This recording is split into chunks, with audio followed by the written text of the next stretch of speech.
What's going on, guys? Reviewing a cult horror favourite today. It's time for fun and japes at a summer camp in The Burning. The Burning was directed by Tony Maylam, stars Brian Matthews, Leah Ayres and Lou David, and also features an early appearance from a very young Jason Alexander, who has a full head of hair. The plot concerns Cropsey, who is a caretaker at a summer camp. When a prank goes wrong, he is horribly disfigured, burnt all over. After 5 years in hospital, he is released and decides that it's time to take revenge on those who wronged him. He decides to head to a summer camp and act out his revenge. He takes with him his trusty garden shears and sets his sights on the teenagers and counsellors of Camp Blackfoot. When the members of the camp go on a canoe trip to a different area around the lake, Cropsey takes his opportunity to attack and kill many of the campers. Now, of course, The Burning, yeah, it sounds a lot like Friday the 13th, but given the close proximity of its release to Friday the 13th, I would imagine this movie was already in production way before Friday the 13th came out. I've got to say, man, The Burning is a really, really very enjoyable film. From the point of view of, it is a very well constructed slasher movie. It doesn't fall into the trap of thinking the best thing to do is have a really annoying cast. I reviewed a movie called Slaughterhouse Massacre recently, link in the description, and that was one of the major problems with that, is it just had a load of really unlikable characters in an attempt to make you want them to die, but that's just not how it works.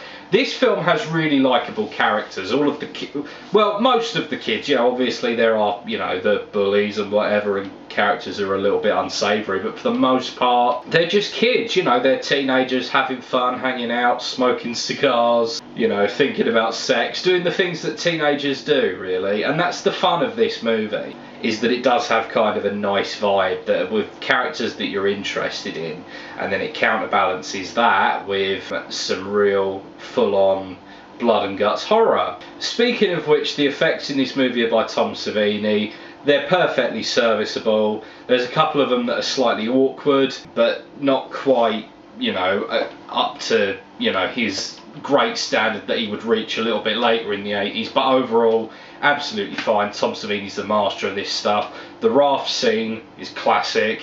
Everyone who talks about The Burning talks about the raft scene. I really should just make a playlist for Tom Savini stuff. Anything that Tom Savini was involved in can go in a playlist. I might do that actually, because I've done like 6 movies now, I think, that have Tom Savini's work in them. A couple of negatives though about the movie. The first one, it's kind of slow during the first half. Once it's gotten through the initial setup of Cropsey getting burnt, then him getting released from hospital, it introduces you to the kids of the camp and the counsellors and whatnot, and after that it kind of takes quite a while to get around to anything really happening, you know, Cropsey turning up, fucking shit up, all of that. And in that space there is some nice characterisation that keeps the movie flowing fairly well for most of the kind of time, but it does kind of drag a little bit. It could do with something more to kind of pepper it up. But negative, what's the other, fuck's sake. And the other negative is not necessarily a negative, it's more kind of a point of balance, and that's that this movie is just ultimately kind of generic, you know?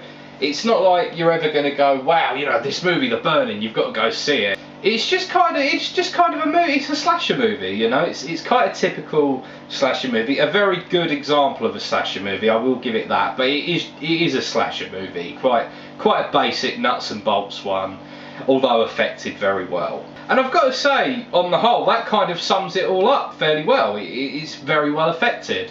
If you're a slasher fan, you've almost certainly seen The Burning.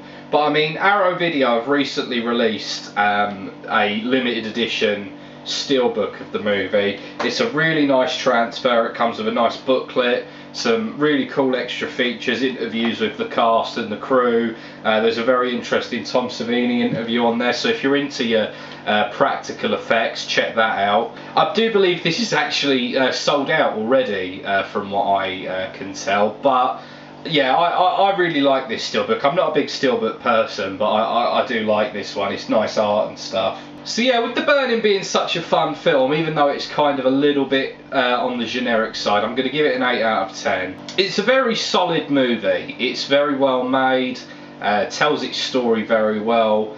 There's no real kind of clouding of anything in it. It's got really nice blood and gore effects, which is obviously a lot of fun. But ultimately it's not going to leave much of a lasting impression on you after you take it out of the DVD player. And thank you very much for watching.